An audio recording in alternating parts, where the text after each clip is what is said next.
Israeli minister.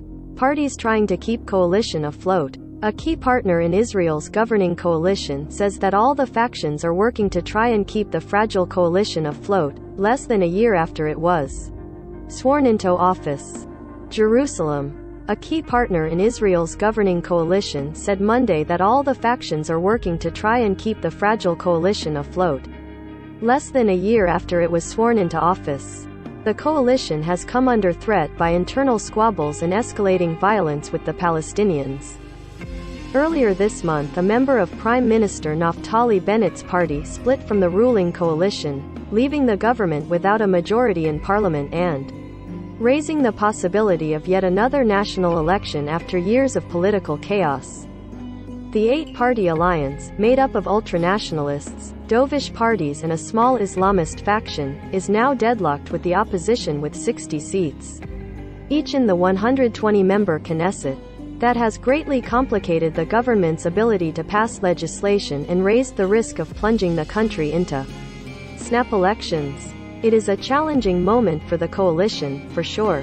Politically speaking, there are obstacles, Labour Party leader Merav Michaeli said. But she expressed hope for the government's survival. Michaeli, who is the transportation minister, said that all party chiefs are working together in order to find every way to keep this government and to keep it working the way it has been doing so far. She spoke at a meeting of the Foreign Press Association in Jerusalem. Idit Silman served as coalition whip until her departure from Yamina, the small hardline party led by Bennett, earlier this month.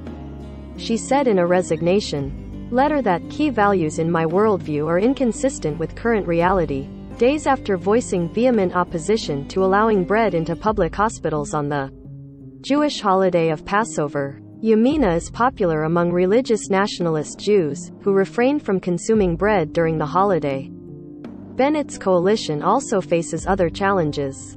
Ongoing unrest surrounding a flashpoint Jerusalem holy site, known to Jews as the Temple Mount and to Muslims as the Al-Aqsa Mosque compound, has prompted the small Islamist party Ram, the first Arab party to serve in an Israeli coalition, to temporarily suspend its participation in protest. Israeli leaders have accused Hamas of orchestrating the violence in Jerusalem and encouraging young Palestinians to confront police. Palestinians accuse Israeli police of using excessive force and point to the huge numbers of Jewish visitors to the Al-Aqsa compound during Passover as a source of tension. Under long-standing norms, Jews are allowed to visit the site but not to pray there. But many have begun to quietly pray in recent years, raising Palestinian concerns that Israel is plotting to take over or divide the site. Israel denies the allegations. Michaeli declined to cast blame for the latest outbreak of violence but said all sides should act reasonably. I would like to reduce to a minimum anything that causes violence or hardships in the Temple Mount, Michaeli said, adding that Israel needs to reach a political agreement with the Palestinians that would also encompass the future status of the contested holy site. The clashes at the Jerusalem shrine are part of a broader wave of violence that has seen several deadly Palestinian attacks inside Israel, lethal Israeli arrest raids in the occupied West Bank and violence between Israel and Gaza's ruling Hamas militant group. On Monday, a rocket was launched from Lebanon into Israel, which struck back with tank shelling. Bennett's unwieldy coalition came to power following a protracted political crisis that saw Israelis go to the polls 4 times in about 2 years. Despite their ideological differences, the 8 parties banded together to oust former Prime Minister Benjamin Netanyahu, who now serves as opposition.